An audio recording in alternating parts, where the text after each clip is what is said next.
ఓం శ్రీ మహాగణాధిపతయే నమః. శ్రీ గురుభ్యో నమః. శ్రీరామచంద్ర పరబ్రహ్మణే నమః. మాతృదేవో భవ, పితృదేవో భవ, ఆచార్య దేవో భవ, అతిథి దేవో భవ. భగవద్భక్తులారా, అందరం భగవద్గీతను నేర్చుకుందాం, రోజుకో శ్లోకం గురించి తెలుసుకుందాం అనేటువంటి ఒక కార్యక్రమంలో భాగంగా మనం 3వ రోజులోకి ప్రవేశించాం. మొదటి రోజు కంటే 2వ రోజు స్పందన చాలా వేగంగా వచ్చింది, సంఖ్య కూడా పెరిగింది. ఇది చాలా సంతోషదాయకం. అసలు భగవద్గీతలో ఏముంది అనేటువంటి దానిని ముందు ఒక్కసారి తెలుసుకుందుకు మనం వినాలి. ఆ తర్వాత ఇంకా ఇంకా ఏమి మనం సాధించవచ్చు, మనకి ఏం కావాలి ఇందులోంచి తీసుకోవడానికి, ఏమేం తీసుకువెళ్ళచ్చు అనేటువంటిది మనం తర్వాత దశలో మనం ఆలోచించుకోవచ్చు. ఆ ఆలోచనలన్నీ భగవద్గీత కల్పిస్తుంది. ఎందువల్లంటే ఒక నిధి లాంటిది. మొదట ఆ నిధిలో ఏమేమి ఉన్నాయో తెలుసుకోవాలి. అప్పుడు మనం ఏమేం పట్టుకెళ్ళిపోవచ్చు, అందులోంచి మనకి ఏం అక్కర్లేదు. చాలా ఉండొచ్చు, వజ్ర వైడూర్యాలు, నగలు, ఆభరణాలు, శంఖాలు, ఇలాంటివి రకరకాల పూసలన్నీ ఉండొచ్చు. అందులో మనం ఎంచుకుంటాం, ఎవరికి నచ్చింది వాళ్ళు ఎంచుకోవచ్చు. ఆ విధంగా ముందు భగవద్గీతను ఏం చేద్దాం, ఒక్కసారి తెలుసుకుందాం. ఆ ప్రయత్నంలో నాకు తెలిసినటువంటి రీతిలో, నేను అంత గొప్ప విజ్ఞానవేత్తను కాదు, పండితుణ్ణి కాదు, కానీ చెప్పాలనేటువంటి జిజ్ఞాస మాత్రం ఒక్కటి ఉంది. అంతేకాకుండా ఆయన అనుగ్రహం లేకుండా, ఆయన చెప్పించకుండా, ఆయన యొక్క ఆశీర్వచనం లేకుండా ఈ అడుగు ముందుకు పడదు అనేటువంటి విషయం నాకు తెలుసు, మీకు తెలుసు. కాబట్టి ఇదంతా కూడా శ్రీకృష్ణ పరమాత్మ యొక్క అనుగ్రహం. ఒక్కొక్కరి చేత ఒక్కొక్కలాగా చెప్పిస్తాడు విషయాన్ని. అందువల్ల నా ద్వారా శ్రీకృష్ణ పరమాత్మ చెప్పిస్తున్నటువంటి పలుకులను కూడా ఒకసారి వినమని అందరినీ వినయపూర్వకంగా కోరుకుంటున్నాను. సూచనలు, సలహాలు కూడా ఇవ్వచ్చు. ముఖ్యంగా యువకులు, పిల్లలు, సామాన్య గృహిణులు అందరూ నేర్చుకోవాలనేటువంటి ఒక సదాశయంతో మనం 3వ రోజులోకి ప్రవేశించాం. క్లుప్తంగా ఒక్కసారి. ధృతరాష్ట్ర ఉవాచ ధర్మక్షేత్రే కురుక్షేత్రే సమవేతాయుయుత్సవః మామకాః పాండవాశ్చైవ కిమకుర్వత సంజయ. ఇది మొదటి శ్లోకం. 2వ శ్లోకంలో సంజయుడు చెప్తున్నాడు. ఇప్పుడు అందుకే సంజయ ఉవాచ అంటే ఎవరు చెప్తున్నారు, సంజయ ఉవాచ. ఏం చెప్తున్నాడు ఆయన? దృష్ట్వాతు పాండవానీకం వ్యూఢం దుర్యోధనస్తదా ఆచార్యముపసంగమ్య రాజా వచనమబ్రవీత్. ద్రోణాచార్యుల వారి దగ్గరికి దుర్యోధనుడు స్వయముగా వెళ్లి పాండవులు పన్నినటువంటి వ్యూహాన్ని వివరిస్తున్నాడు అనేటువంటిది సంజయుడు మొదలుపెట్టినటువంటి విషయం. వివరించడానికి ద్రోణాచార్యుల వద్దకు వెళ్ళాడు అని. ఇప్పుడు 3వ శ్లోకంలోకి వస్తున్నాం. ఈ 3వ శ్లోకంలో మామూలుగా అయితే మనం గమనించవలసినటువంటి పాయింట్లో మొట్టమొదట ఒక పాయింట్ చెప్తున్నాం. ధృతరాష్ట్రుడు చెప్పాడు అన్నప్పుడు ధృతరాష్ట్ర ఉవాచ అని, సంజయుడు చెప్పేటప్పుడు సంజయ ఉవాచ అని ఉంటుంది. ఏదైనా అర్జునుడు చెప్పాడు అంటే అర్జున ఉవాచ అని ఉంటుంది.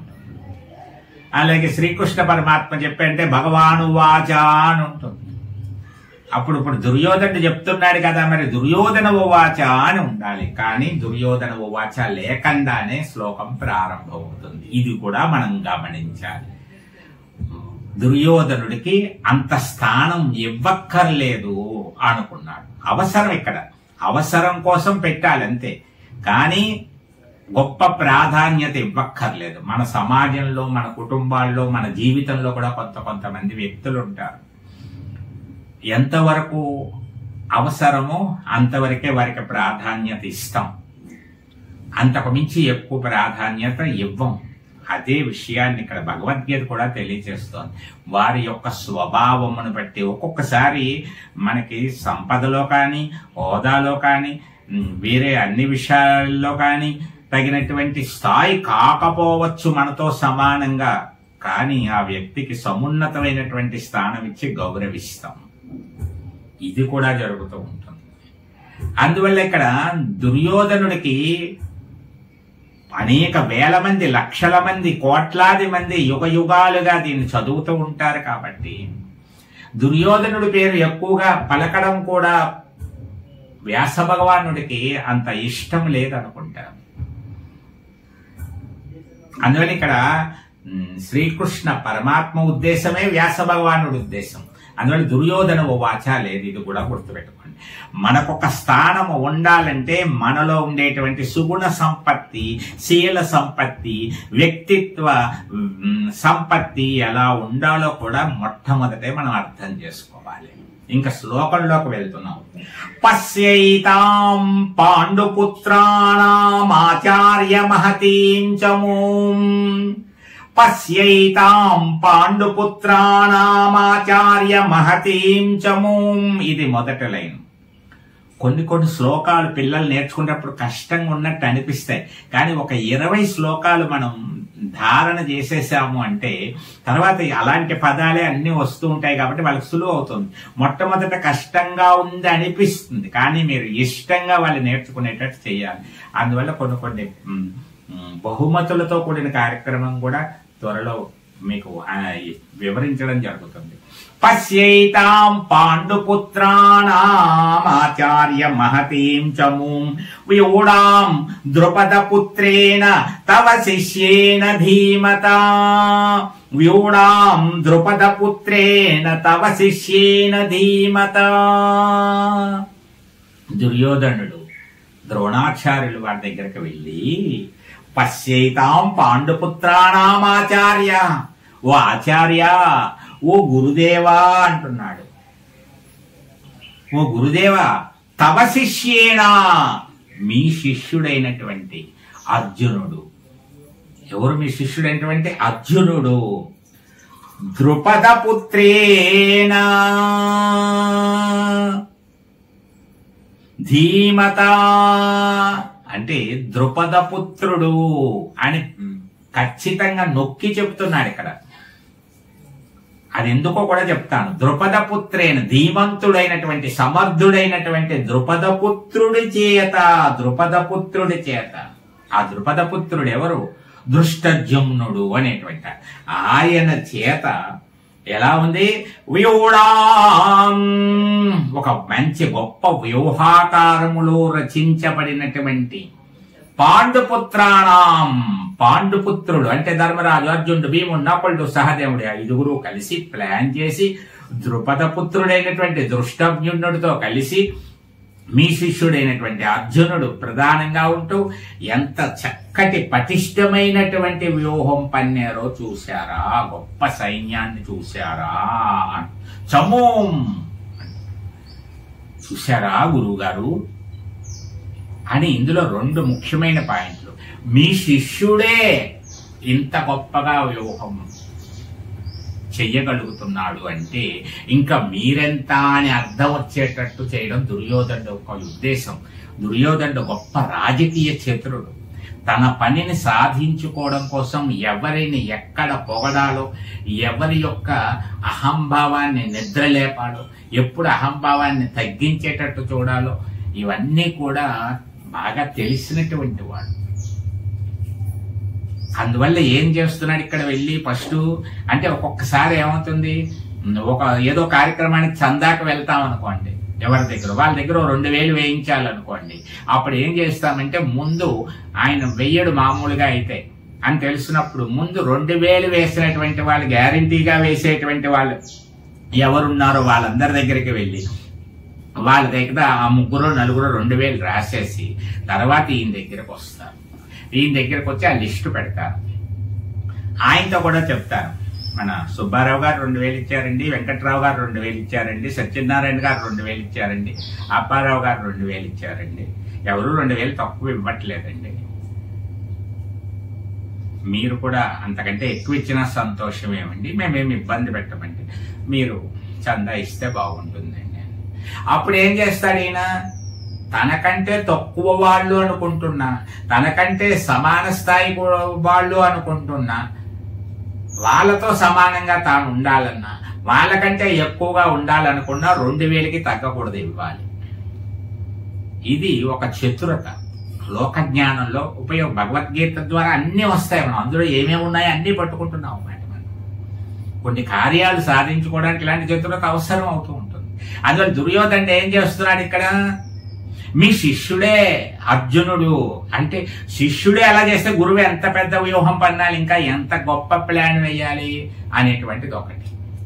మీ శిష్యుడే మీకు ఎదురుగుండా ఉండి, మీరిక్కడ సైన్యాధ్యక్ష పదవిలో ఉండి యుద్ధం చేయడానికి సిద్ధమవుతున్నాడు, మీతోనే యుద్ధం చేయడానికి సిద్ధమవుతున్నాడు.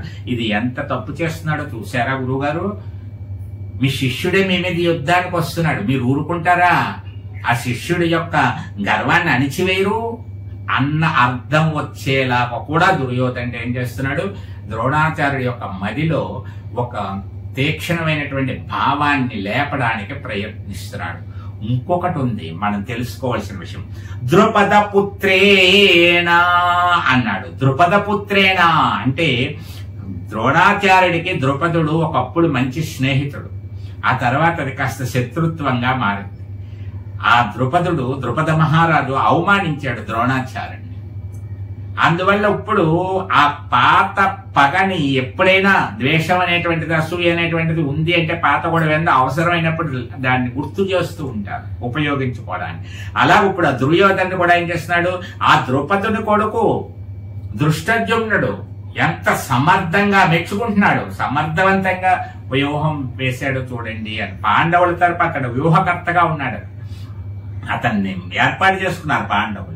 అందువల్ల ఇక్కడేం చేస్తున్నాడు, ఇప్పుడు దుర్యోధనుడు తన పని సాధించుకోవడం కోసం ఇంత గొప్పగా ఇంత ప్లాన్ వేశారు, వాళ్లే వేశారు. నీ ముందు ఎంత స్వామి వాళ్ళు, గురువు గారు మీ ముందు ఎంత అండి, మీరు తలుచుకుంటే ఎంత, అటువంటి వాళ్ళు ఇలా వేశారంటే మీరు ఇంకేమయ్యాలో ఆలోచించండి అనేటువంటి అర్థం వచ్చేలా చెప్పాడు దుర్యోధనుడు.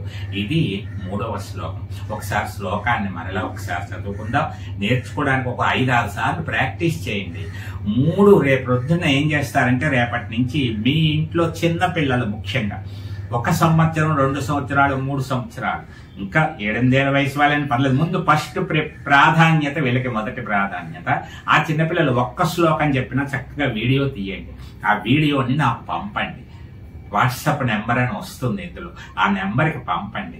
పంపితే నేను ఈ భాగం చెప్పేటప్పుడు ఆ వీడియో కూడా చూపెడతాను, పిల్లలు ఇలా నేర్చుకుంటున్నారని. మీ పిల్లలు అలా నేర్చుకోవడం చూసి మరికొంతమంది పిల్లలు నేర్చుకోవడానికి కూడా మీరు కారకులు అవుతారు. ఆ విధంగా భగవద్గీతని అందరికీ చేరువుగా చేయడానికి ఉపయోగపడుతుంది. కాబట్టి అలాంటి వీడియో పంపమని మీ అందరికీ కోరుతూ 2 శ్లోకాలయ్యే, 3వ శ్లోకం కూడా ప్రాక్టీస్ చేయండి. పశ్యైతాం, ఒక వర్డ్ అనే ఒక పదం అనిపించండి. పశ్యైతాం పాండుపుత్రాణ, పశ్యైతాం పాండుపుత్రాణ, పశ్యైతాం పాండుపుత్రాణామాచార్య, పశ్యైతాం పాండుపుత్రాణామాచార్య, పశ్యైతాం పాండుపుత్రాణామాచార్య మహతీం చమూం, పశ్యైతాం పాండుపుత్రాణామాచార్య మహతీం చమూం, పశ్యైతాం పాండుపుత్రాణామాచార్య మహతీం చమూం. ఇది మొదటి పాదం, అలా ప్రాక్టీస్ చేయించండి బాగా. అయిన తర్వాత అప్పుడు వ్యూఢాం పశ్యైతాం పాండుపుత్రాణామాచార్య మహతీం చమూం, వ్యూఢాం ద్రుపదపుత్రేణ తవ శిష్యేన ధీమతా, ద్రుపదపుత్రేణ తవ శిష్యేన ధీమతా, పశ్యైతాం పాండుపుత్రాణామాచార్య మహతీం చమూం, వ్యూఢాం ద్రుపదపుత్రేణ తవ శిష్యేన ధీమతా. అలాగా కొద్దిగా సాధన చెయ్యండి. మరి 4వ శ్లోకంతో రేపటి రోజు ఇక్కడే కలుసుకుందాం. హరే కృష్ణ సర్వే జనా సుఖినో భవంతు శ్రీకృష్ణ పరమాత్మ దేవతా కృపా కటాక్ష సిద్ధిరస్తు.